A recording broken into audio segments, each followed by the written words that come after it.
Look, I'm unstoppable. Forget your defense, nothing but an obstacle. Run it back, switch it up, call it audible. Serving up them Hail Marys till the game over with the showstopper. So hot, you gotta blow on it. I said I'll huff and I'll puff, then I'll pass to my left while I'm looking to my right. Hit them right in the chest. What's up, Titans fans? Maximus Titan Fan here, coming at you live with the Titan Fan Battle Podcast, thanks to the Fan Battle Sports Network. I got our special guest here. I'd like to introduce yourself, man. It's an honor to be on the show, man. My name is Courtlandt Griffin, writer, analyst for the three-point conversion, and also super Homer Titans fan. So I'm happy to be on a Titans podcast, man. Oh, that's awesome, man. I appreciate that. And as y'all know, my co-host over here. Yes, Right. sir. Flame Douglas, man. Often hated, never duplicated, man. Tighten up. There we go. All right, now we're officially off. We have to talk about a few things. Unfortunately, I was under the weather, so I had to kind of take a step back. But there was some crazy stuff that happened while I was under the weather. Titans guys, what you doing, man? Nicholas Petit-Ferrer. We'll start with that. Man, got suspended for 6 games for gambling while on the Titans facility. He wasn't actually betting on the NFL, but he was betting inside the Titans facility. Courtlandt, I got to ask you, as an NFL guy, what's your take on that? The one thing that I guess I find a silver lining is the fact that he wasn't betting on NFL games and he also wasn't betting on the team. This could have easily been Isaiah Rodgers betting on whether or not, Jonathan Taylor was going to go over 100 yards. This could have been Jameson Williams, betting on, Lions games or betting on other NFL games. This could have been Calvin Ridley betting on, NFL games. So the fact that he's a young guy, second year in the NFL, he's a pretty clean-cut guy off the field. This is his first ever incident. He didn't have any incidents in college. It's a live and you learn situation. He's out for 6 games. It's not like he got a half a year. It's not like he got a full season. So as long as Tennessee, as long as we can, I would say as long as we can hold serve, and be at least average, at least the right type of position, be average. He doesn't have to be a world beater. They don't have to be, all pro. Just be average until NPF gets back. I don't see this as a problem. Like he learned from it. Vrabel is a damn good coach, and he has these guys trained a certain way, and they understand when they make a mistake, you can't make that same mistake twice. And we haven't really seen that with the Tennessee Titans. And honestly, if you look at our team, we've been a pretty clean-cut franchise as far as off-the-field issues outside of a couple of token guys, the Kenny Bretts, the Pac-Man Jones of the world, right? So it's not like we've had these kind of issues versus other franchises in the league. So I don't view this as much of a problem, right? Like, of course, it's going to get lumped in with the Isaiah Rodgers and the Jameson Williams and those guys, but when you isolate his situation, it's not as bad as the optics may seem. I 100% agree with that, man. Yeah, I do too. Yeah, there's no way you can compare the two in my eyes, because one's betting on their own sport even. And another thing is I read, I wish I could remember where I read it. I think I read it on ESPN, but they did like a test or a survey of the players of the understanding of the rules about gambling, and I think something like 70% of them didn't pass that test or didn't quite understand exactly what the rules were or how they worked. Do you think maybe that's what this was a case of, that he just didn't know he was allowed? It's part of the league. Like, so when you put new rules in, right? And this is kind of the issue that I've had with the league. They implement new rules. You go to the offseason, managers meetings and things of that nature, owners meetings. You pass all these rules, and we don't take time, and I say we, fans included, right, to actually litigate these things and put the right verbiage in. So these guys understand exactly what they're getting into when they come into the season. Because as far as their understanding, it's legal. we can sports bet. I can go Right. on my phone and I can bet prop bets, parlays and all these things, and there's no problem, right? Like this is not taboo anymore. I can bet and there's no problems, correct? But the NFL has now stated you can't do it inside of a team facility. Yeah, so if I'm in the parking lot outside of the team facility, or if I'm still within, let's say I'm connected to the team Wi-Fi. Like when I went to training camp, I was on the Titans Wi-Fi network.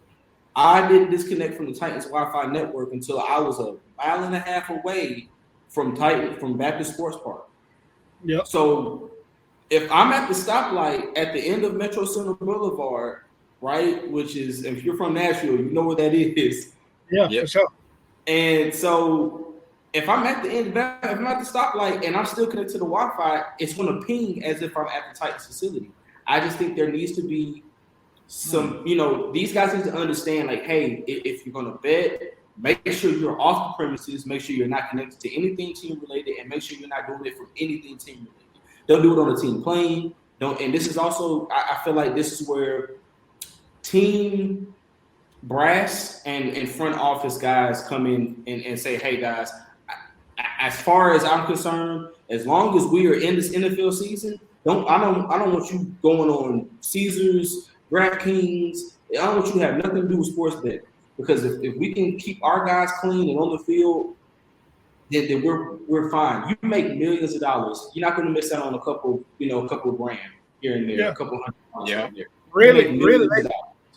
Really, they just need to just take the apps off their phone, man. Just take it all off your phone. Hey, off season, that's your time to gamble, man. But not at the facility either. Right. You got basketball, you got baseball, you got hockey when you ain't playing football all year round, right? You got college football when you're not playing football to go do all the betting you want. But as far as in the NFL, as far as the Titans are concerned, I do feel like Rand Carthon, Mike Vrabel, and those guys are going to probably put something in place to kind of keep our guys out of the league's office when it comes to these betting issues. I agree with that. Sure. Flame, you have anything to add to the MPF issues? Man, I just hate it. I mean, I do agree that it's kind of small. It's not as big as a lot of Titans fans making it. I hate it happening because we started over with our offensive line, which was, like I say, was the worst part of our team last year. Our offensive line was definitely our weakness. And, we need these guys to gel. These guys, this is going to be these guys' first year playing together. So, I mean, it's not like he can't practice or anything. So, he's still going to be there with the team. He's just going to miss those first 4 games. And I think we'll be all right. I hate it happened to MPF because I did say I expect him to take the biggest leap up from everybody who played last year. So it's kind of unfortunate. But like you said, man, he'll be there. It's a learning experience. Now he know next time he better wait till his ass get home and make that bet, and don't make it after you just got through bench pressing. You know what I'm saying? And I know a lot of people are saying, we need to bring in somebody from the outside to try to fill the role because we don't really have a lot of depth on the offensive line. Yeah. I took a look, and I'm going to be honest with you, man. There's only really 2 or 3 big names out there, but they're not really names anymore, if you ask me. Yeah. You know what I mean? George Fant's out there, but God bless, for what he's going to cost, I just don't think he's, especially for 6 games, that just don't make sense. And especially if we still in the back of our mind thinking we're going to sign DeAndre Hopkins. You know what I'm saying? Yeah, exactly. Hoping that we sign DeAndre Hopkins. So I'll say this. They drafted a lot of people. If you know, right? I'm pretty sure you guys know I'm a draft guy. So I look at everything pretty much in depth. And on this Titans roster, there was one guy who was a 2nd round grade. And I wasn't the only draft expert that had him as a 2nd round grade, and that's Jalen Duncan. Had he not injured the hamstring and didn't have the ankle issue, the foot issue at the combine, this is a guy that they were saying was going to be an early day 2 pick. You got him in the 7th round. 6th round, sorry. You got him in the 6th round. Yeah. And this is a guy who Mike Vrabel loves. When I was there at training camp, he was pushing him. you know, and he doesn't want to give up. And you can tell he's a coachable guy. He wants to improve. He wants to be better. He's as big and as athletic. And this is kind of hard to. He was standing next to Jeffrey Simmons, and he made Jeffrey Simmons look average. He was standing next to Derrick Henry, and he made Derrick Henry look average. This is a mountain of a man. He's big. What about that? I mean, I hate to be the devil's advocate, but I have to be because I didn't really have a lot of faith in him based on what I read. You know, I'm not a guy that's out there. I can't, you know, I don't have like media access. Okay, but my point is that I can't get as close as you can and see what these guys really are like. All I can do is like read and take my own opinion from that. So my opinion from him was that, you know, maybe had some ethic issues. And that's kind of why he fell down the draft. I think he had some bad interviews, and I don't really, you know, I don't really know the guy that much because he played for Maryland, to be honest. I'm an SEC guy. So again, but you're kind of helping me here in the fact that he did have some stuff that was going on at Maryland that kind of came up. And of course, during the draft process, this stuff comes up, right? We saw Larry Tunsil literally almost fall out of the first round because of a gas mask video that popped up, right? Yeah. We never heard anything. This is a clean-cut guy at Ole Miss. And then all of a sudden, here comes this video. These things come up. I don't think those are indictments on the player, right? At 18, I was an 18-year-old athlete. I was a 19-year-old athlete. You make stupid decisions. I got lucky enough to where mine never came out. I got lucky enough to where I skated under the, you know, it got by. That's not everybody. And the higher profile guy you are, the higher your name is, the bigger your star is, right? The brighter your star is, the more spotlight gets shined on that. Jalen Duncan was a damn good player at Maryland. So he of course got caught up. The thing about him is like I said, is with the Titans situation, if you're trying to sign DeAndre Hopkins, or you're hoping that maybe some of these guys who don't have haven't signed a contract, right? We keep talking about DeAndre Hopkins, but Jarvis Landry is still available, right? There's some guys that are still available that can help this team, and regardless, right? Anything is better. It'd be better, yeah. It'd be right? better, yeah. Outside of Traylon Burks and Kyle Phillips, right? And outside of two guys. Anything is better than what you have right now. And so, I mean, looking at it, I would rather you go out there and put Jalen Duncan out there at right tackle. You did it with MPF, right? I would rather you put Jalen Duncan out there and say, let's see what we got in this kid. Because we didn't spend a draft pick on him to have him sit on the bench and rock all year long. And the thing if he is big as you say, I say plug him. I want to see it. I want to see him. And the thing is I think a lot of experts are saying move Devin Brunskill or Daniel Brunskill over to right tackle and then kind of, you know, move all these ships. Yeah. You've already basically having to reconstruct this. Well, he's a good right guard. Leave him at right guard. Leave him at right guard and don't move him. I know he's a swing guy. He was a swing guy at San Francisco, and he brings versatility and all these things. He was one of the guys. Check out. I wrote an article on. I told people. I said as soon as Rand Carthon signed his contract, I said there's going to be 4 or 5 guys from San Francisco that are going to be in two-tone blue come August, or come the off season. He was one of those guys. I would leave him there, and I'm gonna say this too. And you guys may not like it, and some of the viewers may not like it, but if you don't trust Jalen Duncan, I would bring back Taylor Lewan for 6 games. Guess what? I threw that out there at one point. Depending on, what he would require, I'm pretty sure he would be cool with taking a minimum. We're not giving him 10, 15. We're not giving him more than $3 million. Like, you got to come with a discount, Taylor. You come with the hometown discount. Hey, you sold me on Duncan, man. It's cool. I mean, I love it. Yeah. I love LT. Don't get me wrong. I watch Bussin' with the Boys. I'm a huge fan of Taylor Lewan. I don't know why he gets so much hate in the Titans, but I love Taylor Lewan. But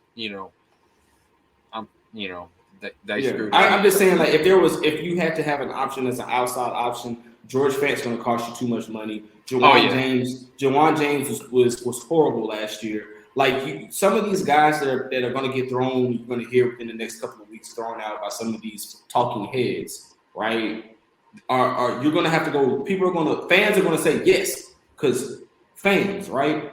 But as logical fans as we are, and media guy that I am, it's hard. I have to look at these guys and say, okay, well, why aren't they on the team now? If they were that good, then why didn't they get picked up? Jawan James is 31 years old. George Fant is just turned 30. I just turned 30. Me and George Fant are the same age. And y'all making me feel old. You know what I'm saying? Like you know what I'm saying? So my thing is when we talk about these guys. I actually think like that. I understand what I actually think like it's got to be a reason they not on the team, bro. Like seriously. Right. So, and like I said, but you have familiarity with Taylor Lewan, and the good thing about it is you can move Andre Dillard to the right tackle, which he's a natural right tackle, and bring Taylor Lewan in at left tackle because Taylor wasn't bad last year. It just looked bad because he didn't have crap on the other side. Like, I mean, he didn't play a lot, and then when he went down and was out. No, I get what you're saying. With Skoronski sitting next to him, he gonna look a lot better than and Dennis Daly was anything. Maximus, I can put you out there. You would have been better than Dennis Daly. I was gonna say my daughter could have watched better than Dennis Daly, dude.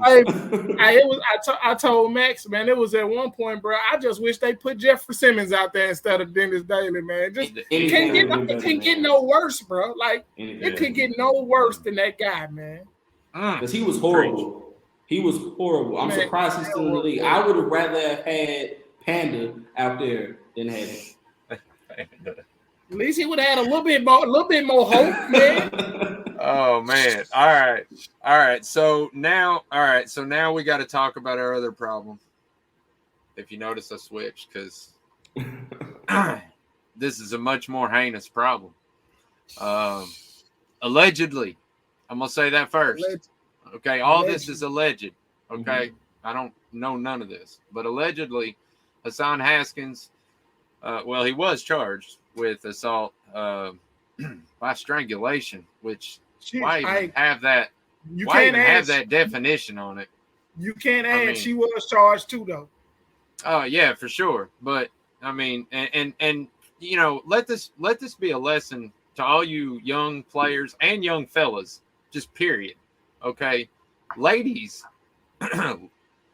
I'm married, so I have to be careful. But ladies will make you do crazy stuff. Okay, ladies can get in your head and make you do really stupid stuff that you would never normally do just because you're a dude and she's a chick and you like them. Okay, and that's a case of what happened here. I think dude lost his head, wasn't thinking straight. Obviously, he put his hands on a woman, and I don't condone that in any kind of way, if allegedly he did. But if all this is true, in my opinion, he's off the team. What's your opinion? I said when I first seen it, I was kind of hoping this was one of those shock value headlines. And then, of course, talking to some guys who knew a little bit more on the inside, it was a lot worse than I thought. And so, with him being such a young guy, second season in the league, or I think it's his third year in the league, it's sad, but he might find himself out of the league. We've seen this precedent set. Unfortunately, and I hate to bring it, he's the guy that's synonymous with it, and I hate to bring his name up. No, you gonna say it, Ray Rice. Ray Rice. But he's changed, and I'll the reason say I it say for that, you. yeah, the reason I say that is because I've met the guy in person.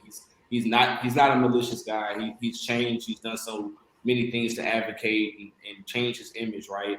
So that's why I hate to kind of bring his name up being synonymous. Hainsworth is one of those too. I mean, he never did anything crazy like that, but Hainsworth was he had a bad with the thing, but yeah, even he, I mean, I've been talking to him online and stuff. I've been watching his Instagrams. If you watch his video, I mean, he's a changed people.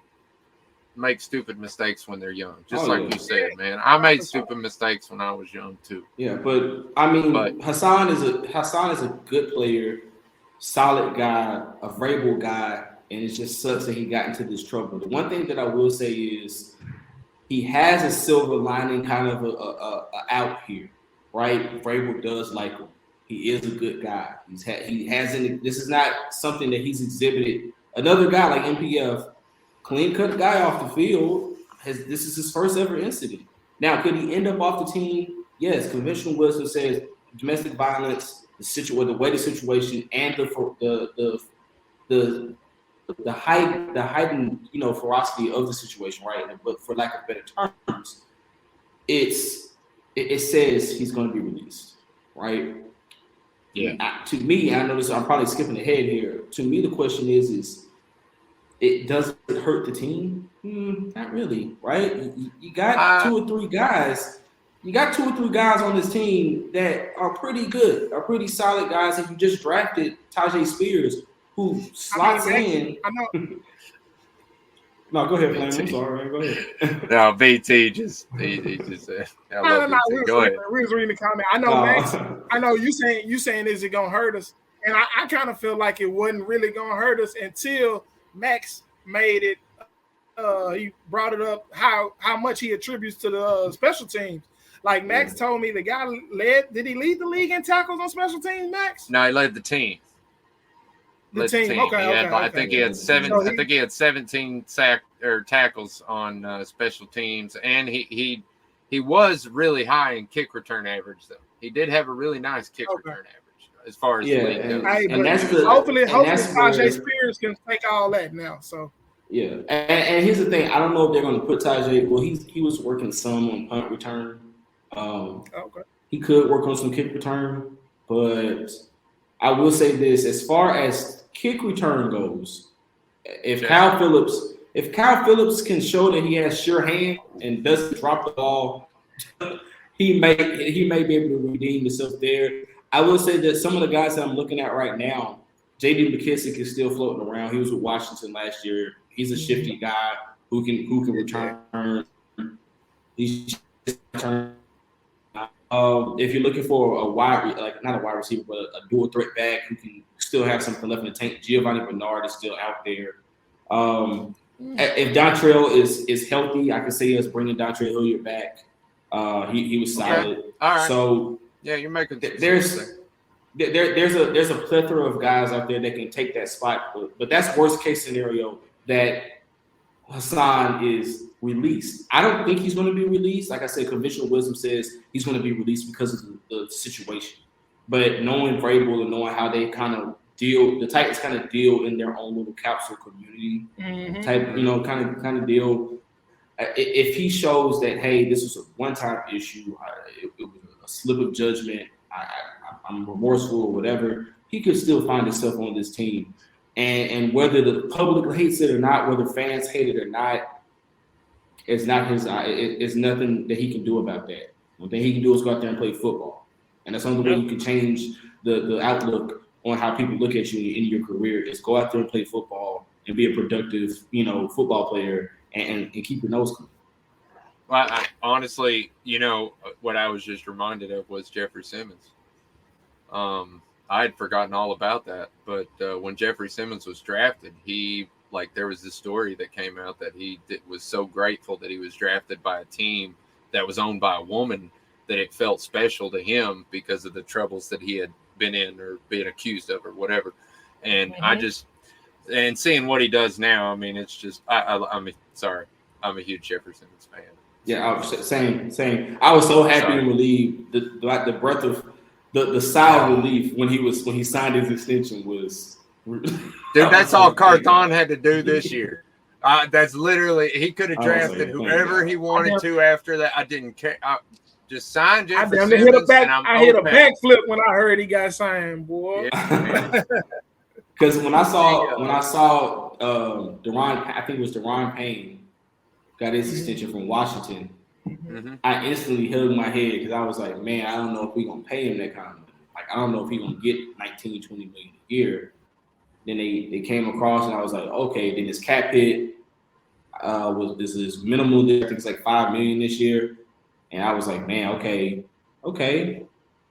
we might be moving in the right direction. Like because if this was the Titans 12. Y'all been Titans fans probably as long as I've been a Titans fan. Oh yeah, and I remember when the wallet was tight. I've been a Titans fan since I was. You talk about the purge after like 2000. Man, I've been a Titans fan since I was 6 years old, and I remember when Samario Rowe left, Javon Kersler, Blaine Bishop, legends. It was like. And it was like they was all going to the same teams, like Philadelphia, the Ravens, Baltimore, the Philadelphia, the Ravens, and Baltimore. Texans. Even the Texans got a couple of them. Yeah, man. Baltimore was what killed me because they were our rivals back then, and they were taking our best players, man, like D. Mason. It killed me to see Steve McNair in that Ravens jersey, man. Oh my God! It killed me to see Samar Roll in that Ravens jersey. And then the fact that he took it personally and killed us, like he'd come back and stomped us, bro. Oh my God. Man. And it's like it feels like we still paying. And I told people that I said, man, it kind of feels like we still were paying for it until we inducted them to the Ring of Honor. I was like, it kind of felt like we were paying for locking them out of the facility, and now hopefully we rectified that, and hopefully the quarterback woes are over because we sorry, Steve. I promise we sorry. Yeah.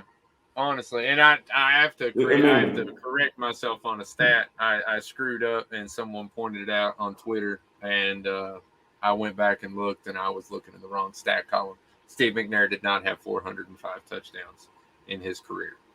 I think he had something like 70, 78 or something like that rushing touchdowns. I had him at like 178 or 278 or something like that. It don't matter. The man accounted for about 75% of the touchdowns we scored. Yeah, I was going to say 30,000 yards. The dude was insane. I don't know why he ain't in the Hall of Fame. For all the injuries he put up with, dude didn't miss as many games as he should have. If anybody else would have, he was out there, man. Bro, quarterbacks nowadays, they're like, oh, man, my pinky's like broke. I can't throw the ball. And he's I got a broken sternum. I remember my mom, because Dr. Elrod was the team doctor for years when we first came to Tennessee. My mom worked at St. Thomas. So I remember as a 6-year-old kid, my dad, we're going to take my mom to, lunch or something, or going to pick her up from work. And you see Steve, and you see George or Eddie, and you see Javon. And so as a 6-year-old kid, I when I tell people like I'm a homer, I'm a homer. Like I saw these guys on the tape table and going to get treatment, and so it kind of when he died, it hurt me. I cried real tears because like a lot of people be like, well, I didn't really, because I watched that show, I watched the episode. Y'all were like it kind of feel like you didn't know what you're doing, you watched it for so long, but I actually saw these guys. But I actually saw these guys like Eddie George. I shook Eddie George's hand. I remember taking a picture with him as a kid. So these guys are more than just football players to me. Like they were almost like family because they were up there all the time. Peoples, like they're more than just football players to me. All right, so basically, this is kind of what we do. Usually we have a legend segment. I kind of scrapped that this week because we got you on and we wanted to, and the MPF and the Hassan. I just knew it was going to take up a lot of time. We slick kind of still did it, man. We just talked about McNair, Samari.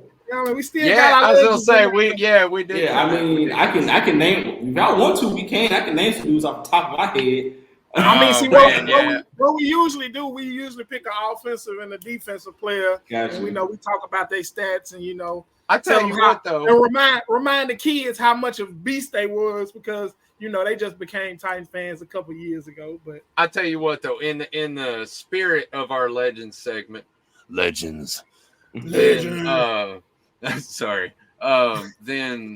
let's special teams. Let's give some love to special teams. Each one of us right now, sit there and think for a minute. Who's your favorite special teams player in the Titans era? Oh man, I got 3 of them, and it's kind of tied for me. I got 3. You got 3? I got 3. Pac-Man Jones. I got 2. I got 2. Yeah. I can say was my favorite. Pac-Man was one of my favorites. Okay. He was electric, man. He was one of those guys that, even though he was also a shutdown corner for his time when he was healthy, you put him back there on punt return, kick return, and it was he cut left, cut right. People talk about Devin Hester, but I'm like, go back and watch Pac-Man in his prime. There's a reason they called him Pac-Man. He was like that. I'm gonna say the best for last. Mark Mariani was another one, man. I loved Mark Mariani. I love Mark Mariani. I loved him. But I'm gonna give some love to a guy, arguably the greatest receiver the Titans have ever had, number 85, Derrick Mason. A lot of people don't remember that he was a return ace before he was a receiver. Because Kevin Dyson and he's still wideouts ain't gonna get back and do that return. Derrick would get back there, return a kick for 45, go catch you one, go give you 2 receptions for 30, and set you up for Eddie George touchdown. He was a rare guy. Sure. I love that guy, man. And it sucked that, of course, he went to. Yeah. It sucked that he had to end his career in Houston, but you know. Yeah. We haven't talked about that. Titans, man. Well, that was the old Titans. We didn't want to pay our players, man. He definitely should have. He definitely should have been on the Titans. But I got to go Mark Mariani. I mean, that was one of the. That dude, he'd take it to the crib, and then I like Pac-Man. But I'm gonna tell you one player that we had on special teams that I had so much hope for, but he didn't really pan out. Man, I just wish Adoree Jackson would have been a little bit more better than he was. Yes, I thought that dude was gonna be the best kick/punt returner we ever had. His first couple of returns got called back, and it's like he never was the same after that. Man, if he could have stayed healthy. I was gonna say he was a little small.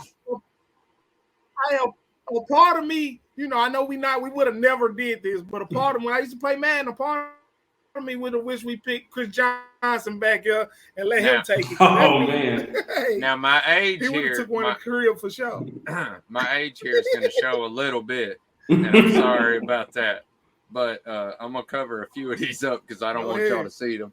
But can you see? Can you see whose signature that is? I can't really see it. Dang it! It's Rob Baronis. Oh my God, man!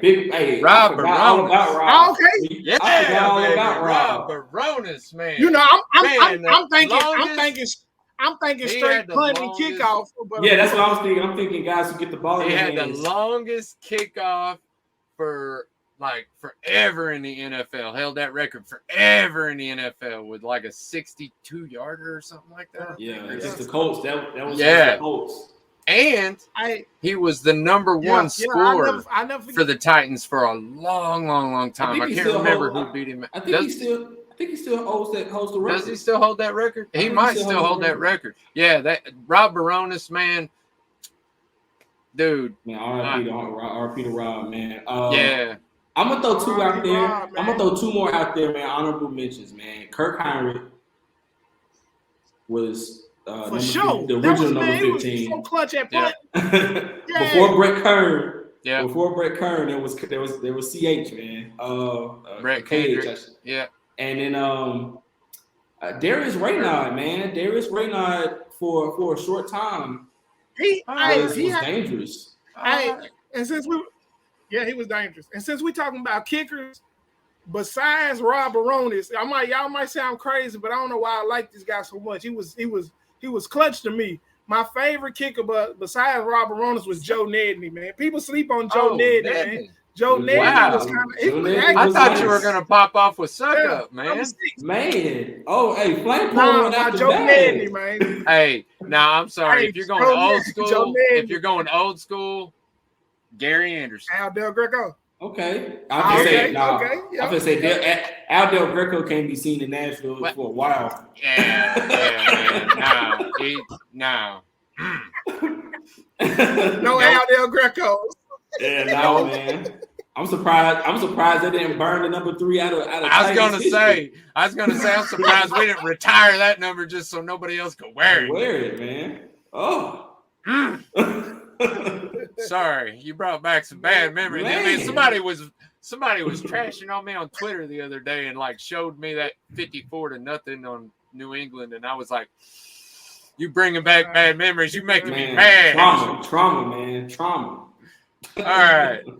So, hey, good legend segment, guys. Thank you, of Courtland. That was freaking awesome. That was a good one. Yeah, man. Yeah. All right, so my other segment that I like to do on the show is the fan interactive segment. Everybody watching, this is your time. If you want, get on here, throw some comments on whatever. Obviously, I have some comments from some fans that have been asking. Now, as funny as it is, my network, if you follow me on Twitter or Facebook or Instagram or anywhere, you know I have been talking about DeAndre Hopkins, and I am insanely positive that we're going to sign him. Like almost stupidly. Yeah, you can't tell Max that we not going to sign. Yeah. Max is like, for sure we're going to sign him. Like, he probably already got a jersey somewhere. I'm there with him. I'm there with him. But my network has asked me, why are the Titans fans so obsessed with signing DeAndre Hopkins? Which I find to be a funny question, because have you seen our wide receiver room? Right. Man, that's what I was going to say. Do you know who we have out there catching passes right now? Nick Westbrook-Akina is a starting wide receiver for the Titans, man. You know what's funny though? And this is not to sound like a homer, but this the very fan bases that are asking why the Titans so obsessed with DeAndre Hopkins are the very fan bases that are hoping that the Titans don't sign him so that their team can. Exactly. Like, Kansas City Chiefs fans, sure. I've heard more Kansas City Chiefs fans saying, I hope he comes to Kansas City. I've heard more Baltimore Ravens fans say, I hope he comes to Baltimore, than I've heard Tennessee Titans fans obsessing over DeAndre Hopkins. Yeah, well, that's because it's just the same as how they always with the trade rumors of Derrick Henry, because they want us to get rid of Derrick Henry so bad. They want us to suck so they can. Because Derrick Henry's just like beat him up for the last like 4 years, and I'm sorry, man. I'm sorry. You should be thanking us that we kept Derrick Henry hidden behind other people for 2 years. But they don't want. Sorry, that was an easy it's question. It's hard for other AFC South fans. It's hard for other AFC South fans to accept the fact that the Titans been the best team in the division for the last 6-7 years, man. That's a hard one to swallow if you're a Colts fan or Texas fan or a Jags fan, man. So they want us to go back to the depths, the pits. So, but it ain't gonna happen, man. Right. And outside of VT, I'm pretty sure Houston fans would hate to see him wear Oilers blue. Yeah, you're talking about wearing the Oilers jersey away game, right? Now. Talking about it's coming. So, I would love to see DeAndre Hopkins in a Houston Oilers jersey. I'm just waiting for him to drop him. I'm just waiting for him to drop him because I'm hoping is that we do the white shell so that we can bring back, you know, the 1999 to 2000s, you know, look as well as possibly do a 2-in-1, have an alternate shell. Because I saw this concept online. It was Derrick Henry, but it was the white helmet with the flames. It was just the flames, not the fireball. Just the flames going side of the helmet. I seen that. The white helmet. I was like, that was lit. I would love to have that as an alternate helmet, just as an alternate helmet with the uniform we have now. Yeah, I agree. That would have been lit. I'm a big sword guy, so I love this. I love the sword, and I wish that they would bring the sword more into the mix of it. So that's where I'm at. I wish they would bring the. You don't like the flaming thumbtack? But I do. I mean, yes, I like the flaming tee and all, but I like the sword, man. I'm a sword. See, I like or what? I'm backwards, but you know what? I saw when Rand Carthon. I got me one right here. I gotta get You see me? I gotta me and my wife we gotta get a house and then I can, you know. It happens, man. Yeah, I'm in transition too. Yeah, this is a small area. Yes, But I have been seeing more of just the T hats. Like it's just a T, like a cursive T. Yep. And Rand Carthon had one on at camp, and I seen it, and I was like, that one kind of tough too. But it also made me think, man, teams don't do stuff without reasoning behind it. So it kind of made me wonder, like, are we going to get some tweaks? Yeah, we're going to get some tweaks to the uniform because that T is, is nice. I don't know. I like simplicity too. It's soft, it's soft. You're going to make me go look that one up. I hadn't seen that T hat. Yeah, no, it's nice. Press conference. It's just a basic T. Like, it's just a... Yeah, it's just like...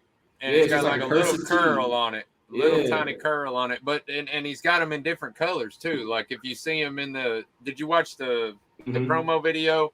I think in 2 or 3 different shots in that. I think 2 or 3 like different navy times blue he with has the white. He had the white with the navy blue. He had the white with the It was. I was impressed. I was like, I see you. I see you, Rand. Yeah, and he I say that by the way, you know, because John Robinson, you know, no offense to stuck up. I don't know what to say. Blue collar people. I don't know. I've never been a preppy guy. I've never cared much of what I look like. So I've never been a preppy guy, but I'm not a blue collar, white collar, or whatever. White collar. You're not a white collar guy, right? Thank you. Yeah, I'm messing it all up. I appreciate you being here for me, Courtland. But yeah, dude's got some threads, man. Like, he kills when it comes to dressing, man. And when he showed up in the draft. The shoe game is ridiculous. I'm telling you. I'm a Jordan Nike guy, but I ain't want to stand next to him at camp. I was like, because the Carolina Titans, Carolina blue, like the kicks was. I was like, oh, okay. Hey, look, what you got over there? I don't want to be embarrassed. That Navy's nice, man. I'm telling you. And I like the dude. He carries himself with so much. It's rare that you see like John Robinson when he first came. It was like, man, yeah, John Robinson, because we were so used to crap. Yeah, so right, Floyd Reese. Yeah, like, right. I remember. You know, so when you see Rand, it's the smile, it's the way he carries himself, the energy, right? He just got a whole and you can tell the team picks up. Like, the team picks up on Vrabel very well. This team is very much so like Vrabel has his hands in this team. And so when people say, like, he's not a top 10 coach in the NFL, I'm like, I don't know what coaches who you ranking. Because this dude is he's easily top 10. And he might be top 5. But when I look at Rand Carthon and how he approaches free agency, how he approaches players, how the players talk to him, he's been there before. He's been in the NFL locker room, so he's bringing that to this front office. And the guy, like I said, the guy is so polarizing. I'm excited to see, because this is just year 1, and he's having to clean up the dumpster fire. So I'm excited to see next year when he gets a full season as the GM, what he's going to do. It's going to be fun. I agree. When he's going to have a lot of money to play with. He ain't got I think approximately 125 million as it sits right now. Yeah, we're gonna have a new stadium, man. Come on, we finna be new stadium. Approximately 125 million, could be more. You need to have. Come on, listen, seriously, because we on a thing. Come on, DeAndre Hopkins, we need. Because I said this on Twitter, and people tried to pack me up. I said, think about it. If I'm DeAndre Hopkins.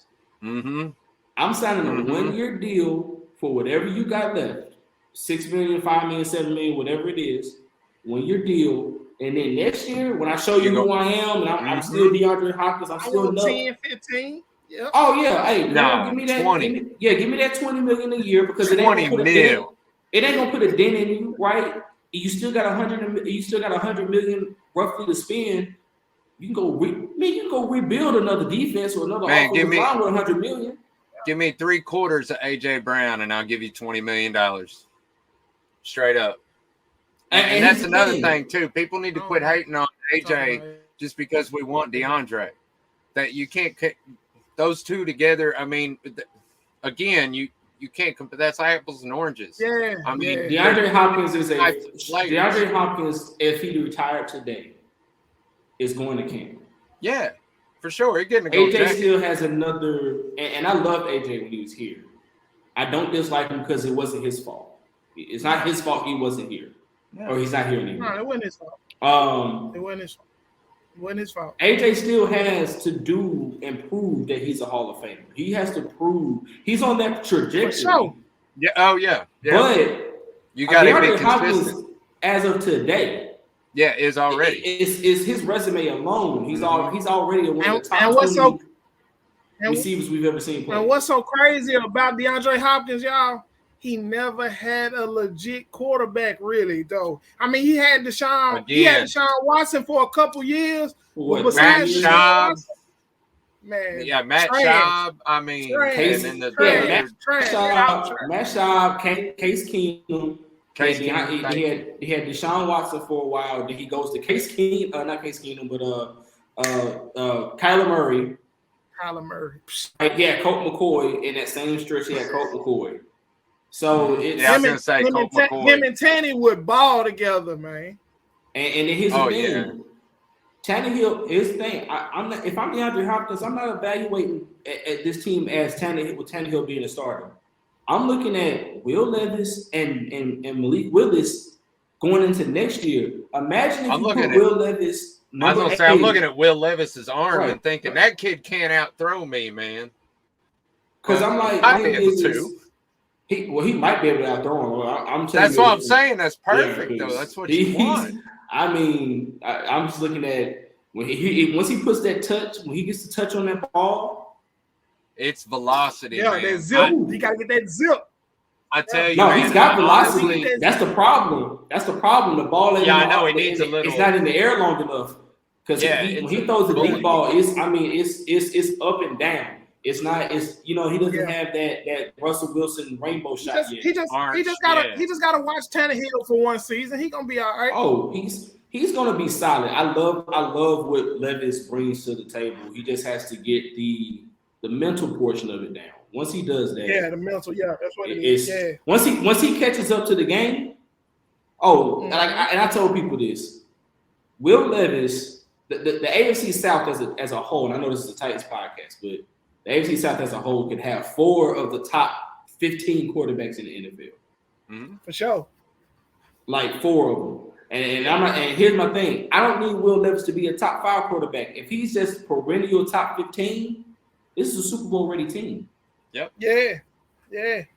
Yep. Like a number one receiver, because at his floor, I feel like Treylon it can be T. Higgins, right? At his floor.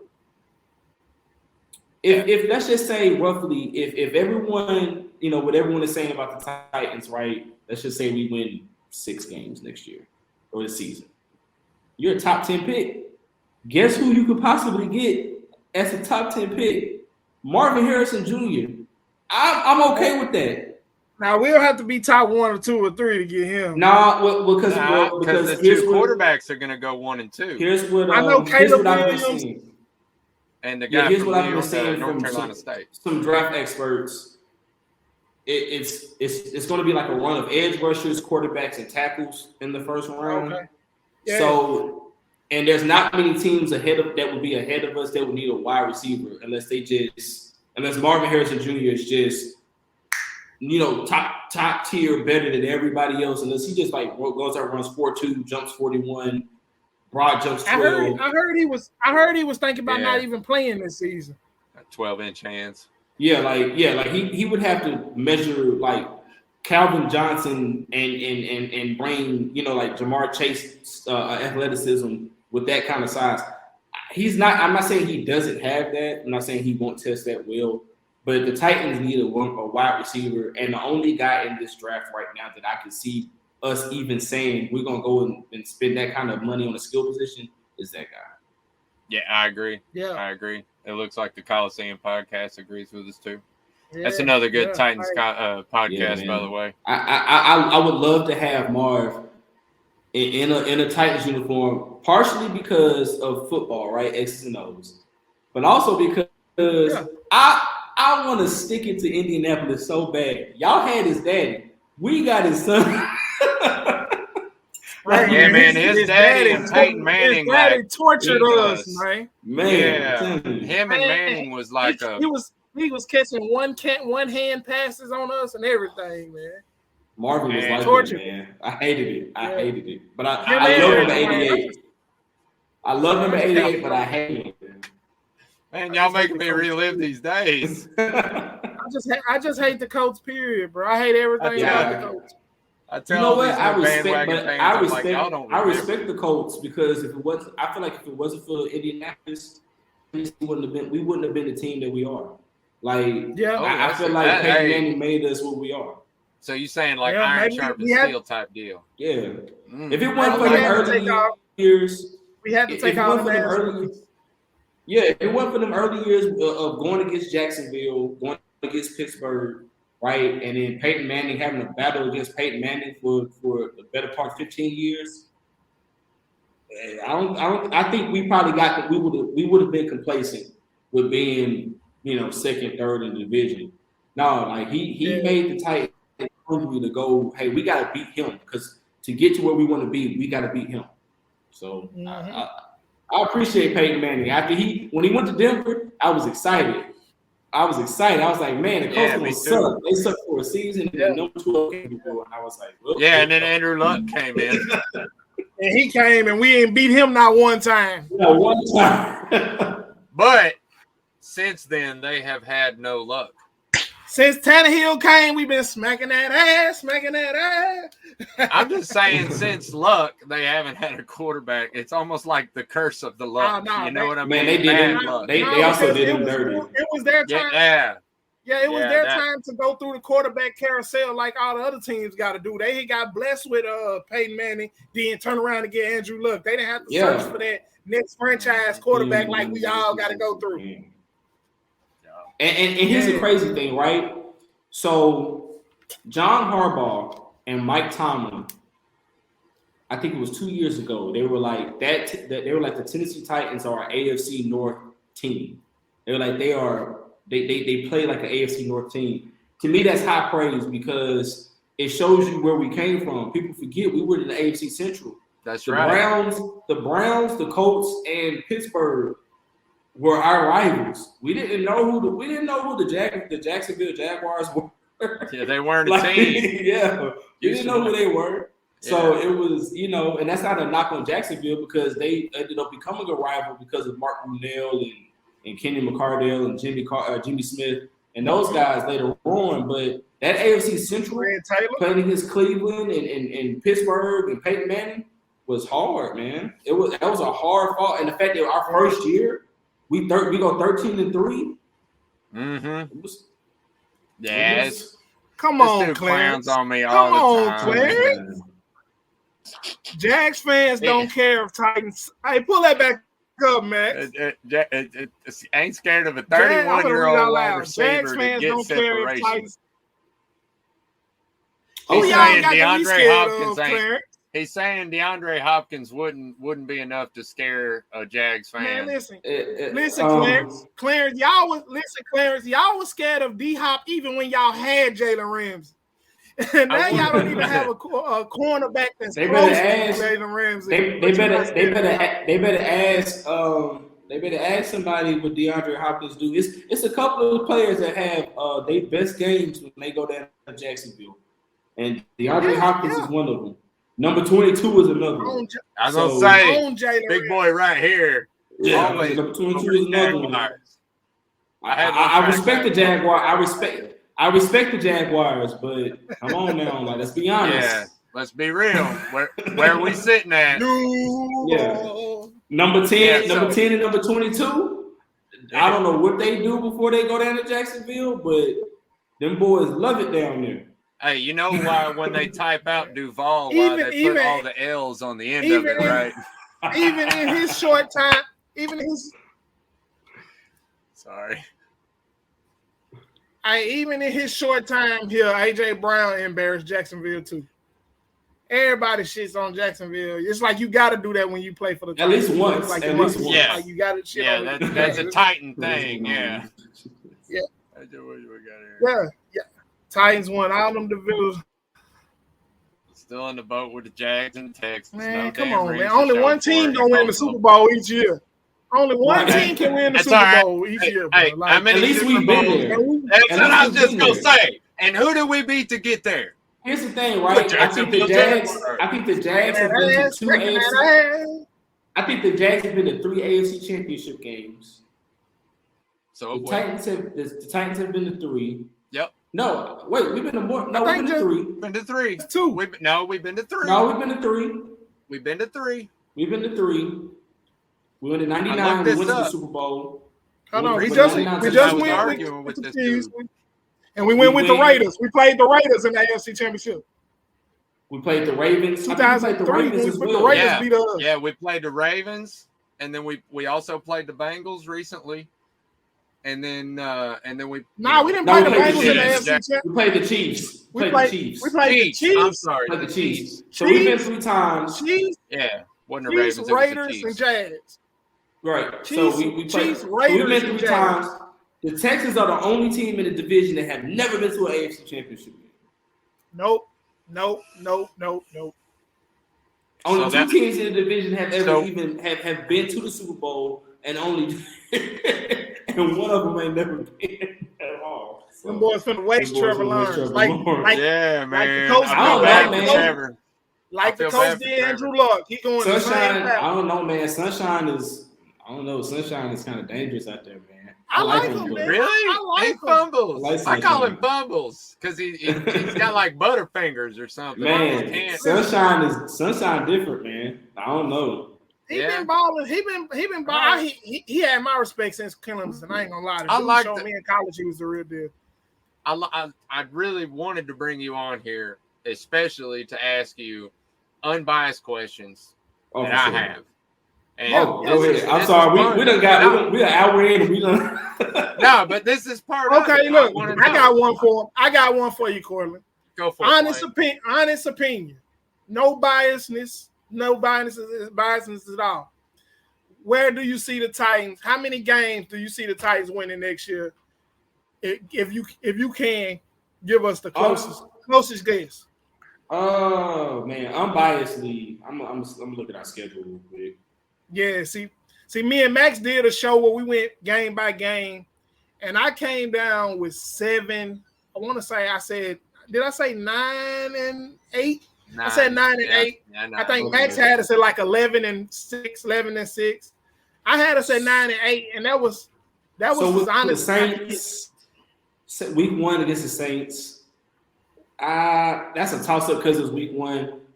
Yeah, We could that's what we I probably said. it's a toss up, but I'll take an L. I'll take an L against the Saints. Okay. The Chargers. I seen us beating them because they ain't got no quarterback. Yeah, I can see us. But I can see it because of their guys are coming back healthy.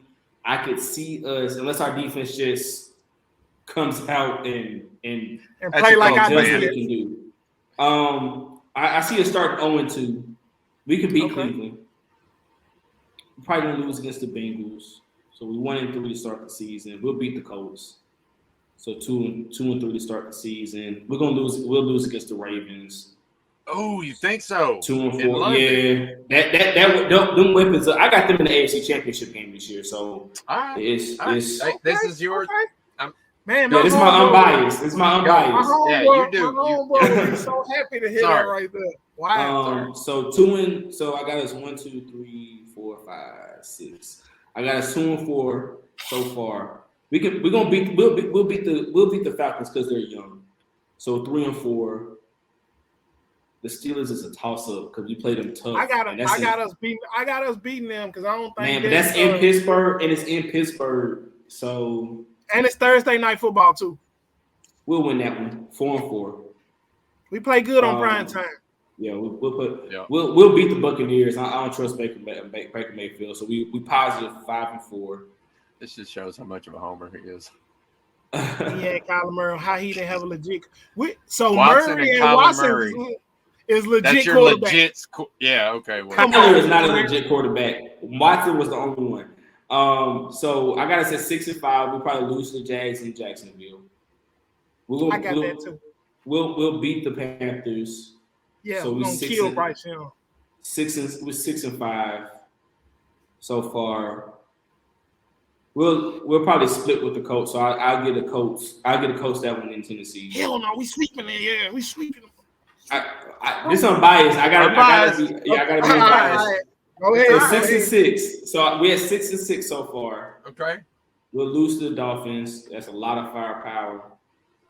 I I agree. can see that. We'll beat the Texans. So 7-7. We're gonna lose to Seattle.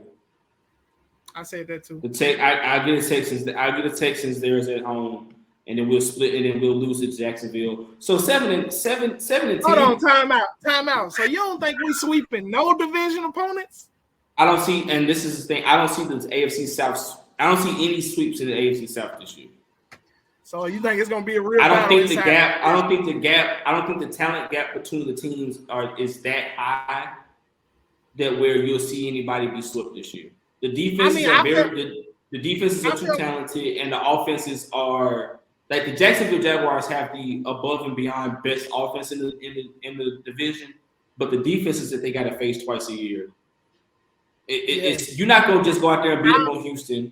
You're not gonna go out there and beat up on us. The only team. I agree with everything you're saying. The only team I had sweeping was the Colts, and the other team. Only way I see that happening is if Anthony Richardson somehow, some way has some kind of rookie gaffe of a mistake, right, against a veteran defense. I can't see a quarterback like Anthony Richardson beating the Titans. We usually beat the quarterbacks like him. If he can't legit stand in the pocket and shred our, take advantage of our weakness at corner, we'll beat him. But the one thing I will say is the one thing that scares me about this defense is we don't have that speed at linebacker we used to have. David Long ain't there no more. So you're depending on Monty Rice. We're hoping Monty Rice. How y'all feel about Aziz Shahir? They say he's fast. Aziz is fast, but he can only cover so much ground. Outside, yeah. So he's gonna be your coverage guy. Remember, when we had Jayon Brown and David, it was different because both of them guys were 4-4, 4-5 guys. So you can have one cover the tight end and the other one spying the quarterback. If Monty is spying my quarterback, and this guy's under the 4-4 at 230, I'm not. You know what I'm saying? It's one of those situations where you gotta hope. I'm hoping that on paper, right? Because on paper, our defense is one of the better defenses in the NFL. Yeah, 17.5 points last year is what we averaged a game. So with that being said, healthy last year, man. Right. So with that being said, you hoping that on paper, yes, we should easily beat a quarterback like Anthony Richardson. Definitely in his first season. But again, paper is always just that. It's paper. It's projections. So when we get into the season, of course, you got to account for injuries. You got to account for certain guys kind of still trying to figure it out. Can we pray that we finally over the injury bug this year? Oh yeah, I hope. No, I think we are. Oh man, I think we are. Yeah, me too. We gotta be, bro. We done put up with it for 2 seasons. But the thing is what I want to see is the back end. I want to see how healthy the secondary stays because I'm not really worried about the linebackers. I'm not worried about the defensive line. Listen, I said it from the beginning. Our secondary is still gonna be a problem. As much as we want them to be good, that's still gonna be our weakness. Fulton and Hooker are hurt a lot. Sean Murphy Bunting is solid.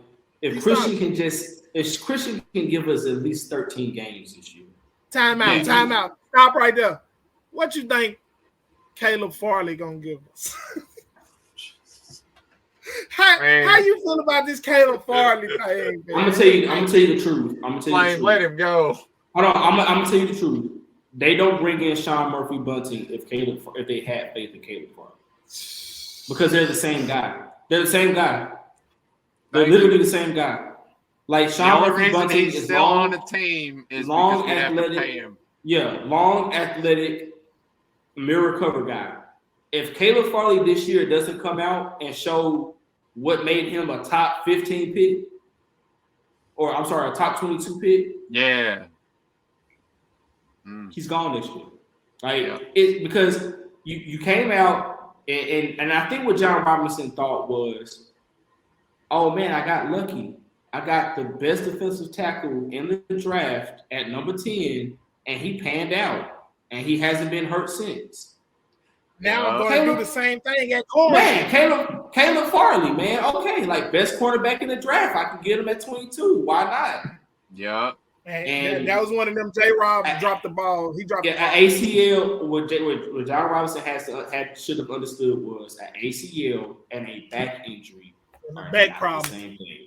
Yeah, well, not only that, the dude didn't play in the COVID years, so he hadn't played football in 2 full seasons at all. And then he was injured. Bro, let me see. Out of the last 5 years, he's only played, I think, 7 games, I believe. Yeah. Mm-hmm. 5 seasons, he's only played 7 games. Let me ask you this, Courtland. Bro, first rounders are the players who win you the Super Bowl, get you to the Super Bowl.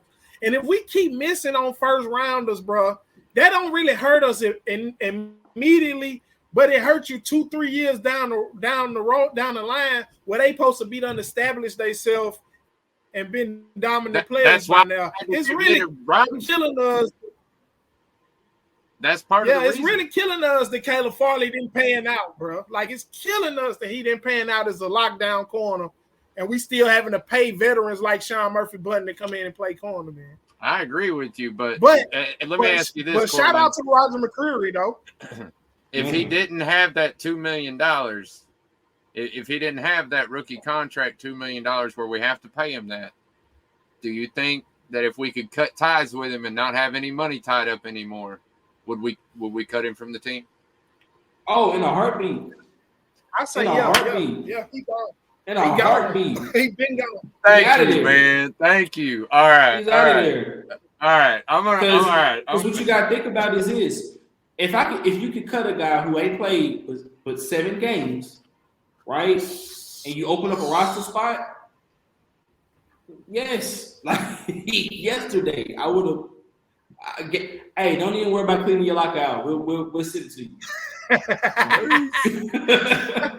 All right. So, we're gonna do one more question from the fans, and then we'll kind of wrap this thing up because I don't want to get too late. I don't know how late you want to stay on. Oh man, I ain't gotta work tomorrow. Neither do I. Kevin Beatty, I believe it. He said he's from Arkansas. Who do you see as a player ready to step up in a big role? Go ahead, Courtland. You take it. I'm gonna let you take it, Courtland. Yeah. For the Titans, I got 2. I got 2. Any position. I got 2 of them. Okay. And one of them is pretty obvious. I think Traylon Burks is ready to step up and be another one. Seeing him, talking to him, he's not the same guy he was last year, and in a good way. He's trim. You can tell he's been in the gym. You can tell he's worked. You can tell when he said, "I stayed here." Like when we asked, said, "Traylon, you look faster, look stronger." He stood at the podium and said, "I can breathe." You can tell, like his last year's breathing issues, being in Tennessee. Like people got to realize, you can talk about Denver, Colorado, all you want. That humidity we got is when you walk outside in Tennessee, in Nashville specifically. Yeah, 85 degrees feels like 100. Yeah, and this heat got weight, and it's wet. Yes, it's suffocation. It's got weight. It's got something over your mouth. Yeah, it's got weight. So when I struggled with asthma as a kid, so I had to get used to it. So when I went and I left Nashville, I left Tennessee, and you go and play in games, and you like, oh, it's totally different. This is. I can breathe. Yeah, like, oh, okay. Like, it's different. So him coming from Arkansas, which is more dry, it's not as humid, and coming to Tennessee, where you walk outside and you ain't outside for 2 minutes and you already drenched in a sweat, right? It's totally different. So I think he can step up, be a number 1. Like I said, I think his floor is being like a T. Higgins type number 2, right? That's his floor, but that's not a bad floor. Being 1,000-yard receiver who can give you 5 to 7 touchdowns a year, that's not a bad floor. Another guy that I think can step up and be, and matter of fact, I give you 3. Both of these guys on defense. Both of these guys on defense. Elijah Molden, I think, is ready to step up and be the guy that he was his rookie season, but improved. He's a guy who can play safety. He's a guy who can play nickel corner. He's a guy who can rush from the box. And he can also, he's loose enough in the hips and he's healthy this year. He can play a little bit of outside corner too. I like that dude. And something about him, he doesn't play to his size. He's the smallest guy on the field most of the time, but he plays bigger than that. And then I'm gonna give you a new addition, Azeez Al-Shaair. A guy who learned from Fred Warner, a guy who learned under two of the best defensive minds that we've seen. Right, and Robert Saleh and D'Amico Ryans. Mm-hmm. And when I talked to him for a good 7 to 10 minutes after the first day of camp. And I was just asking him, what are you bringing to the Tennessee Titans? What did you learn from San Francisco? And like he said, I learned a lot from Fred. I learned a lot from my coaches. But now I'm bringing Azeez Al-Shaair. I'm bringing A-Train. I'm bringing, Turn Me Up 2 to the Tennessee Titans. And that alone, when you look at him, he doesn't look like he just got here. He looks like a guy who's been with the Tennessee Titans from day one. Like he's a Tennessee Titan through and through. I talk like the way he leads stretches, the way he just melded into the team. If you had said number 2 is this his first year, somebody would look like other guys would look at you and be like, "Ain't no way." I think he steps up this year and shows that he can be a starter in this league, and that he's a Titan. He's a guy who's primed to be a Titans legend. And I'm not trying to put too much weight on the guy. I'm not trying to give him high praise before he ever takes a snap. I just like the way the guy carries himself. And I think he's ready to step up and be primed for a big year. Okay. All right. I like that. Yeah. Flame, you want to go or you want me to go? I mean, I'm going to jump in. Max, I say it all the time, man. The player I'm looking to make the biggest jump is my boy Kyle Phillips, man. I want to see that dude come and be the best slot receiver, the Wes Welker, the Julian Edelman. I think he got Danny Amendola. Man, yes, sir. I want him to be he put on muscle. He looks a lot bigger than he was. Yeah, he does. I heard him on the radio say he packed on some pounds, so he ready to take some hits. So I got Kyle Phillips, and unfortunately, my other player I had is going to be suspended for the first 4 games. I had NPF, and I still think he's going to step up and, solidify that guard position on the right side. So that's 2. And I give you one on defense. Harold Landry going to bounce back and have another 12 to 13 to 14 sack season again. I got him slated at 15. I got him having the 15 sack season. I was going to say, I got 12 to 15. Yep. Right, boom. Because you got Jeffrey going to be healthy. Nico's going to be healthy.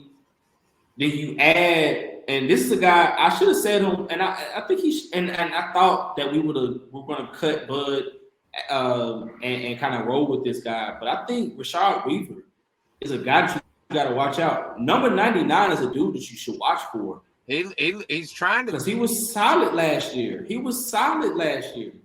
I think they're going to use him on interior line. Yeah, I think he had like 6 sacks last year. Mm-hmm. But he packed and don't forget about Arden Key.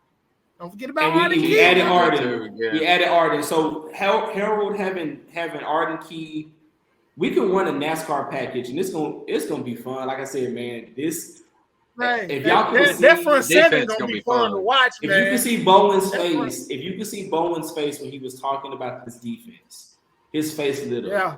He loves the athletes he's got, because now you're going to get to see the exotic looks. You're going to get to see the amoeba style defense where guys are standing up and Danico Autry is lined up at defensive tackle, but now you're going to see Jeffrey Simmons lined up at outside linebacker. And I may be giving a little too much away, but it's going to be fun when you see this defense hit the field. Yeah, that make me hot.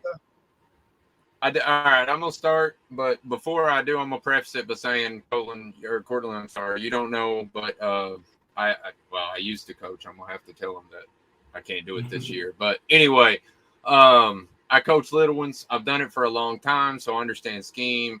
Obviously, I play Madden like crazy. I think I'm some kind of football god. You know, like I've got all the answers, you know. We all have to learn somewhere. Exactly, right? But what I do is study a lot of tape. I watch a lot of tape, man. And like especially on guys that I don't know. You know, like this Aziz Al-Shaair guy, Al-Shaair. I think I said that right. I'm sorry. I'm bad with names. It's one of them names you got to kind of roll with it and whatever. Go. He knows who you're talking about. He knows who you're talking about. Yeah, A-Train. Yeah.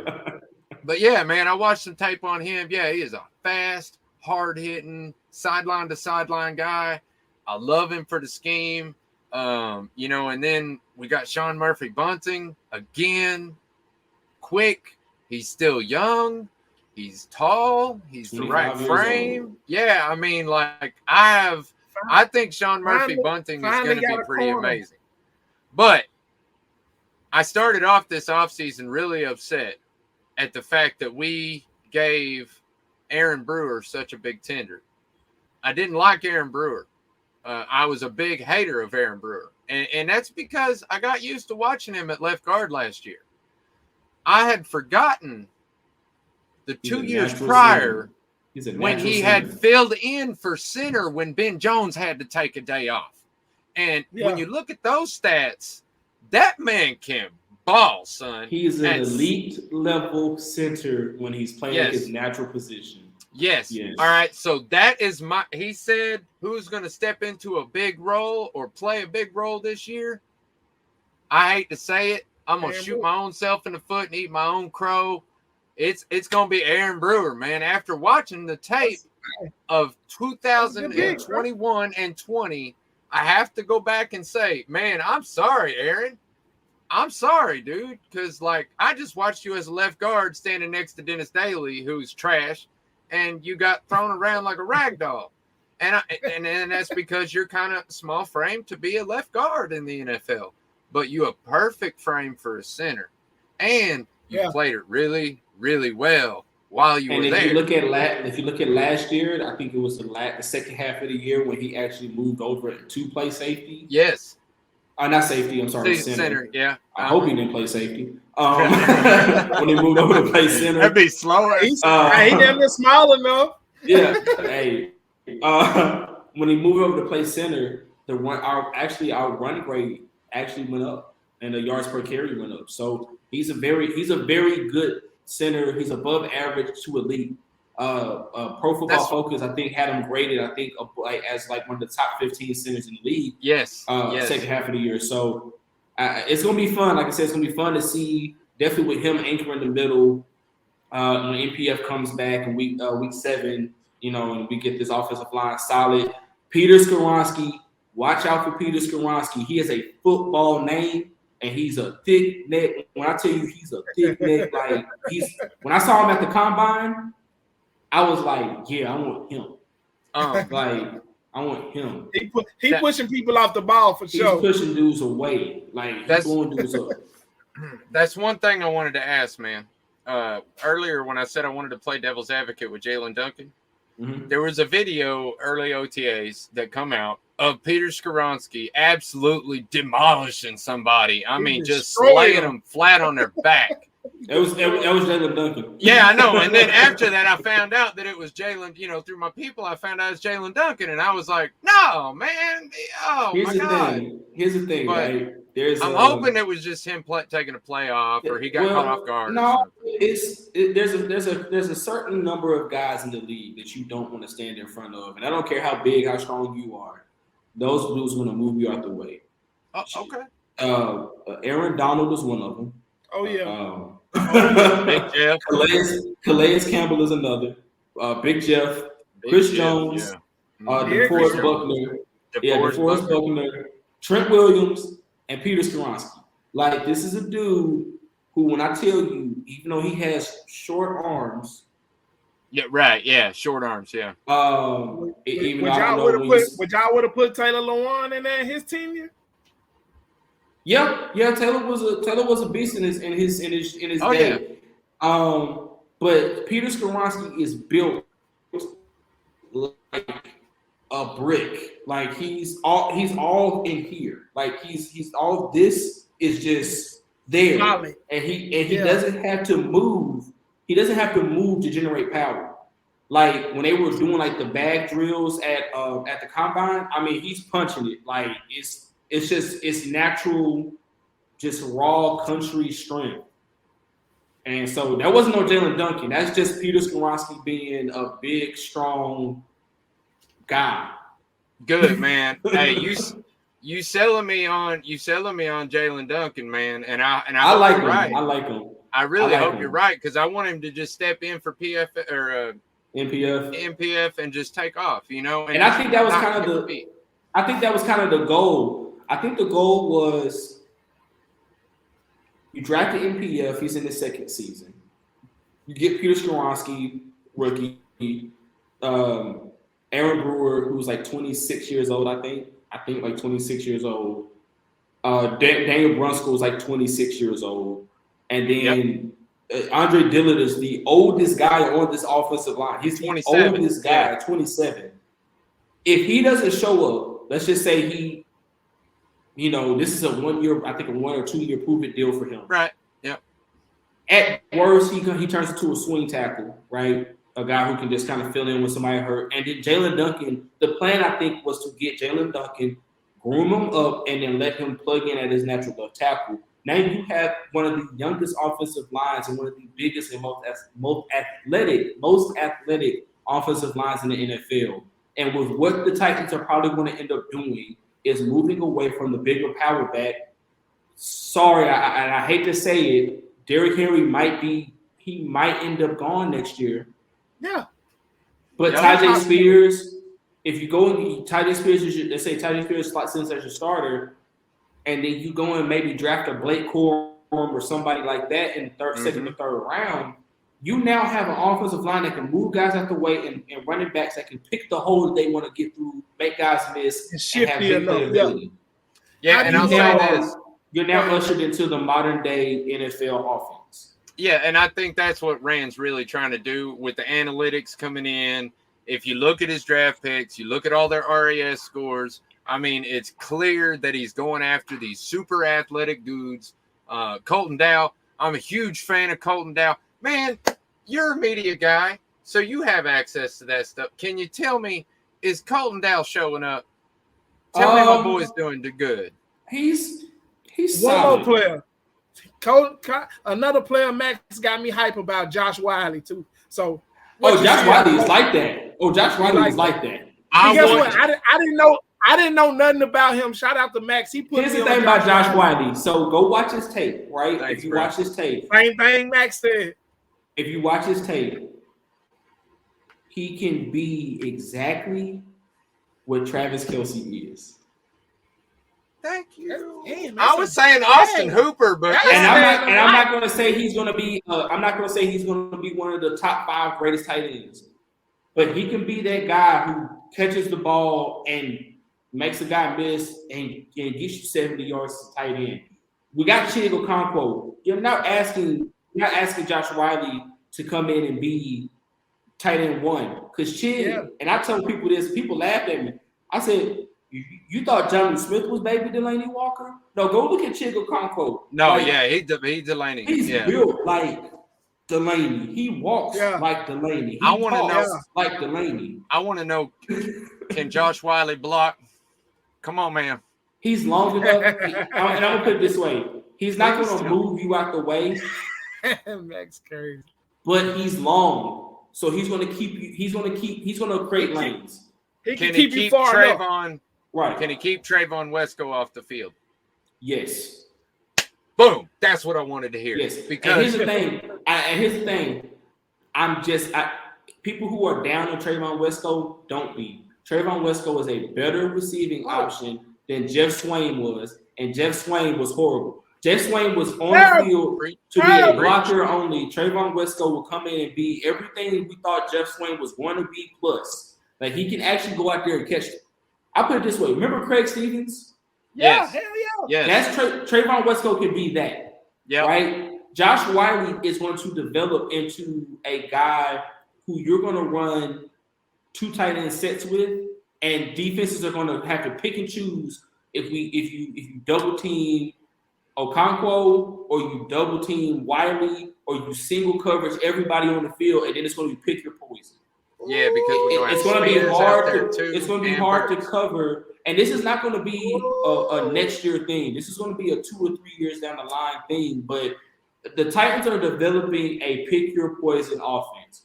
You can't, because you're going to eventually come to the point where you can't double cover Treylon, you can't double cover Kyle, you can't double cover Chig, you can't double cover Josh Wiley, and Tajay Spears is going to be out of the backfield cooking you game in and game out. And so let you're going to have to don't let If D-Hop comes, and he said this on Twitter, whoever I sign with, I'm going to make your job way easier. It's going to get easier. It's going to get Treylon, easier. So, yeah. I don't need everybody. I don't need DeAndre Hopkins to come in and be a 1,500-yard, 10 touchdown guy. If he comes in and gives me 1,005 and Treylon Burks goes off for 1,200, I don't have any qualms. I don't have it. That's a win because your young guy gets to develop, and the guy who you brought in to be who's a top 10, top 20 receiver in the NFL all time, right, is still giving you solid number 2 numbers. That's a dangerous combo. Man, I don't know if you can tell it or not, but I am getting like sweaty and excited over here. I think the Titans, even though I have us finishing last in the division this year, right? I have us finishing last in the division. If everything goes right, in a perfect world, everything is perfect, no injuries, we signed DeAndre Hopkins, the ceiling for us is 10 wins. 10 wins can win this division. 10 wins can win the division. Yeah. And then you're in the game. Yeah, because once you get to the tournament, it's about matchups. And I can tell you right now, we match up well with the Bengals right now. That's right. We match up well. We still got I think still Kansas City still is going to give us some fits because it's Kansas City and it's Patrick Mahomes. We match up well with Kansas City. We match up well with Buffalo. No, we match up well with Buffalo. Well, Buffalo still doesn't have a running game. So they kind of we match up well with them because regardless of what they do, their quarterbacks are running game. Yeah, their quarterbacks are running game. So and we got some ambulance on this defense.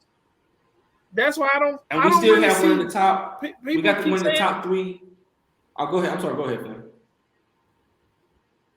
No, you going. I was going to say people keep saying Baltimore a lot better than us too. I don't see that. Well, Baltimore is, and the only reason I say Baltimore matches, we're not a good matchup with Baltimore is because of what they added receiver wise. If they still had iffy receivers with just Mark Andrews and Hollywood, but Lamar passing the ball doesn't scare me. Like he can't beat us with just simply his arm. Like I don't care who they add. We say Lamar not gonna sit in the pocket and kill us. We say that, but they said the same thing about Jalen Hurts, and he got weapons. And last year we were the Eagles. So and I tell anybody this, and this is unbiased, right? This is Courtlandt the reporter now. Give any quarterback in the NFL a solid tight end, a solid running game, and 3 receivers that can get open. You're going to see your offense flourish. Yeah. I don't care. He could go from – it could be – you could put Zach Wilson as your quarterback. If I drop him in Philadelphia right now, he's at least a middle-of-the-pack quarterback. Yeah. At least the middle of the pack quarterback. Yeah. He's not going to be what Jalen Hurts is, but he's at least middle of the pack. So, like I said, Tennessee, that's the one thing that we haven't had in a long time is 3 to 4 guys that can go get you a first down. When we did have those guys, we were 13-3 and competing for a Super Bowl. Absolutely. So, it's in the year that we had just a semblance of those kind of guys, we were in the AFC Championship game and we put up 27 points against the eventual Super Bowl champs. So that's right. the Titans are now in a situation where we're trying to build what Houston has got a head start because they were bad. They got a head start, right? Jacksonville was bad for 6 years. They got a head start. The Colts are the Colts and the Titans. It's our chance to be at the bottom and build our way back up. But I'm telling you, the rest of the AFC South, when we get there, as much as I don't like the Colts, it's gonna be the Colts and the Titans back at the top, duking it out for supremacy. Don't be surprised when we in about 2 years, 3 years, when these teams are back winning 9, 10, 11, 12 games. You said it. I agree with you, man. Clarence don't, but that's all right. Clarence don't agree with nothing I said. Clarence is the delusional one. Yeah, I don't. I mean, this is that. Like everything that I said is like not delusion. Like, because my delusion. If you want me to get delusional, that's what. Here, no, that's why I wanted we you can get on delusional because I can get delusional. Yeah, I can tell you Ryan Tannehill gonna throw for 4,540. I can. Hey, you can tell. Hey, man, Clarence. Check out the halftime show, man. You'll understand what he's talking about. He goes around the entire NFL talking to every single division, talking to every single team about. I mean, this man knows what he's talking about. He's not just a Titans fan. He's an NFL fan. He just happens to love the Titans. Oh, I'm a Titans homer since I was 6 years old, man. So I love that. I love that. I, honestly, I didn't know you were that big of a Titans fan, man. I'm a huge Titans fan, man. We're gonna have to see some games together this year. Yeah, man. My wife, she didn't understand until she took me to. I hadn't been to a game in 7 years.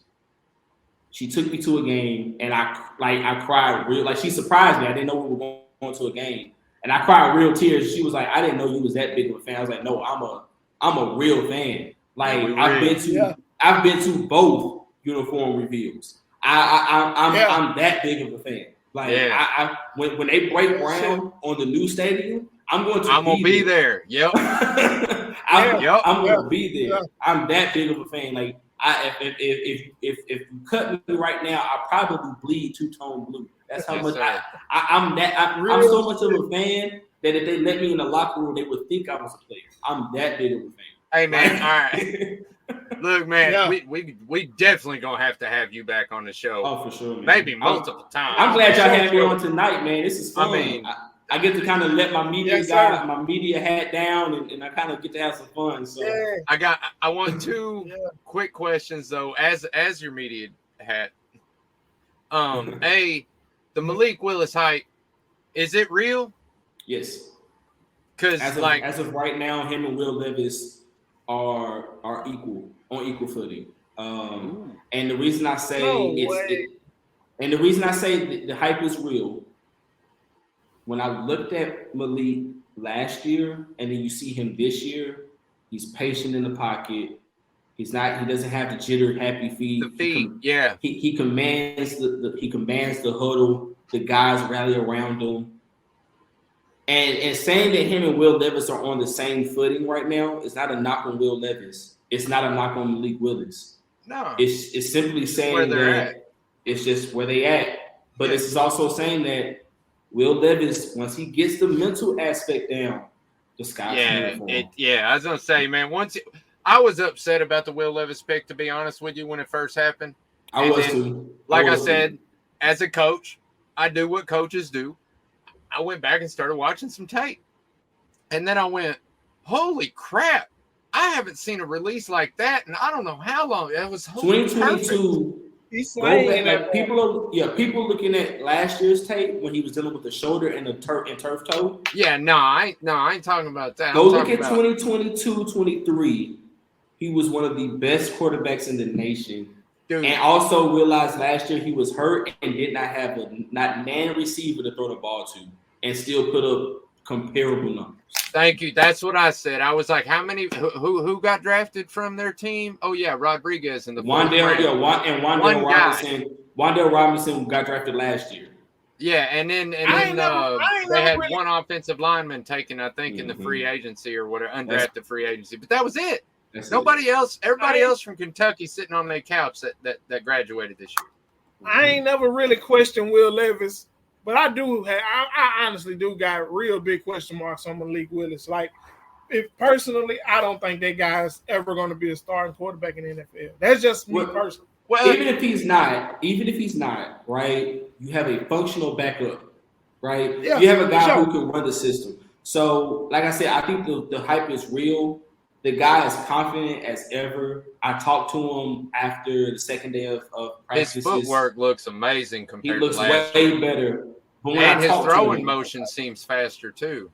When I talk to him, he's such a fun guy to talk to because he's so like when I talked to him, I said, "Man, like, what's the difference between last year and this year?" He was like, "Man, I had the game slowed down for me, you know." And he's still the same guy. Doesn't make the same mistake twice. A sponge. He's in Tim Kelly's ear. He's in Ryan Tannehill's ear. He's in Will Levis's ear. If you had to pick one of them as a starter right now, you going with Malik Willis? Ooh, that's tough. If it's just him and Levis, that's Levis right now. That's tough. I'm gonna go with Malik just based off of Malik knows the offense and has had a year in the NFL to process things. Okay. So he's seeing how fast people move. And I'm just going off of what gives me the best chance. If I'm looking at what gives me the best chance to win games, Malik gives me the best chance to win games. Now, if they're both on equal footing, right now, if they're both on equal footing mentally, give me Will Levis all day. Yeah. But as of right now, from what I've seen, I'll take number 7. The other question I had for you, man, and then we really do have to we're almost at 2 hours. The other question I had for you, man, was as a fan and for other fans out there, they used to have the practices open to the public, at least 2 to 3 every season before COVID. Yeah. Then once COVID happened, they quit doing it. And then like last year, I think they did it, but they only did it for season ticket holders. Is that right? Yeah, it was only season ticket holders. Are they going to continue that, or is it going to maybe open? Do you have any ears on that? I think they're going to start opening practices up to fans again. When we were there at training camps, they kind of had some fans there on like the last day of training camp, mandatory mini camps, I should say. So it could open back up. It's around the league right now. It's a touch and go thing right now. Because COVID is still a thing, it's not as big of a threat as it was, but it's still a thing. And the NFL, it's not the Titans as much as it's the league. Okay. So, because I love the Titans caravan too. I don't know. Yeah. You know, if you're a Nashville guy, a lot of people don't know about it, but I'm a Nashville guy. Yeah, I'm a Nashville guy. So they kind of go to all. I've seen it in. I've been a part of it, or it's like I've gone to a couple. So there, I mean, it's cool. Like it's not Amy Adams, it's not Vrabel. This is not them decision. It's the league decision. So they're kind of being judicious, and I think eventually the league will kind of open up and soften up a little bit as we get further away from the severity of COVID. Yeah. Cool. Okay. All right. So, hey, man, great show, dude. We're going to have you on more than once. Sure, man. I enjoyed this. We might have to do like a weekly thing with you when the season starts, like game talk and stuff. I'm open to it. Check in. Hey, that's gonna be the segment, man. Check in with Courtlandt. I'm open to it. I'm open to it, man. Hey, man, y'all gotta check. I gotta get y'all on the show too, man. I gotta get y'all on the halftime show during the season. Absolutely. That would be great, man. And tell everybody right now where they can find you on what platforms and like I said at the beginning of the show, the 3-point conversion, that's THE, the number 3pointconversion.com. You can look up my name, find all my articles on the NFL, WNBA, NHL, anything sports. I'm pretty much writing on all of it. Also check me out on Instagram and Twitter at the THE letter C, Griffy, Griffy. You can catch my promo videos for the NFL Roundtable that I'm doing right now. You can catch any of my commentary videos, things of that nature. On Twitter, I'm pretty much anywhere there's sports. If there's sports talk, I'm in there. That's where I found you, bro. If there's Titans talk, I'm in there. If it's NFL talk, I'm in there. If it's NBA talk, I'm there. If it's Yankees talk, I'm a Yankees fan. I'm there. Yeah, find me on there. You can also catch the halftime show on my Facebook page. You can search the halftime show with Courtlandt Griffin on Facebook and catch my show there every Thursday night at 7 p.m. Eastern time, 8 p.m. 7 p.m. Central time, 8 p.m. Eastern time. We're this upcoming Thursday. We'll be doing the NFC East. I'm going to have Ashley Baker. I'm going to have my guy Eric Wilson. We're going to be covering the NFC East. It's going to get spicy. It's going to get toxic. I'm dealing with Cowboys and Eagles fans and Giants fans and Commanders fans. Last week was crazy. We did I watched that one. Last week was crazy. Or I should say Thursday's show was crazy. We did the AFC North or AFC East. So we're doing the NFC East. And then the week after this, we got the AFC North. It's going to get crazy. We entered the last 4-week stretch, the last 4 divisions. We're doing each of the northern divisions, each of the western divisions. Those are the last 4. So, man, and this has been fun. I hate when it ends because I'm getting to talk to all these different NFL fans, man. I'm learning so much about these teams that I didn't really know. And these guys who follow these, just like people probably have learned so much about the Titans from listening to us. I'm learning a lot about these different NFL teams from listening to fans and reporters that are actually covering those teams and love those teams like we love the Titans. So this is a fun experience. And after that, we're going to be hopping into preseason games. We're going to be hopping into NFL games. NBA will be starting up. So the halftime show will be in full effect. And I can't wait. And I can't wait to see what's going to happen, man. It's going to be an interesting year, to say the least. For sure. Right. For sure. Yeah. And shout out, if I can't, shameless plug. Plug it. The halftime show turned a year old today. Hey. It's been a year since I've been doing the show. Happy birthday. I watched my first episode today, right? And the growth of the show has changed so much. And so I don't know how long y'all been doing this podcast, man, but man, keep going, keep doing this because 7 months. 7. So yeah, man. This is the 7th episode. Oh, this is the 7th episode? Yeah. So man, I'm telling you, once you go back and look at your first episode compared to this time next year, you're gonna be like, dang, man, what was we doing? This looked horrible. Yeah. We sounded like, you know what I mean, or whatever. So I look at it, man, and I see the growth, and I love this. This is amazing because there's not many Titans podcasts out there that are actually for the fans. Most of them are sponsored, and they kind of get on there just to bash Tennessee and bash Titans. Yeah. They're not being realistic, or they're super delusional, right? Yeah. Titans. I've heard so many Titans podcasts. Titans gonna win the Super Bowl.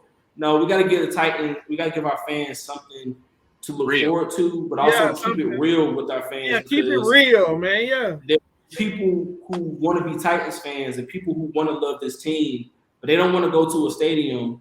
And after we done told them they're gonna go to the Super Bowl and they go out there and lay an egg. So I appreciate y'all, man. I'm always in the comment section.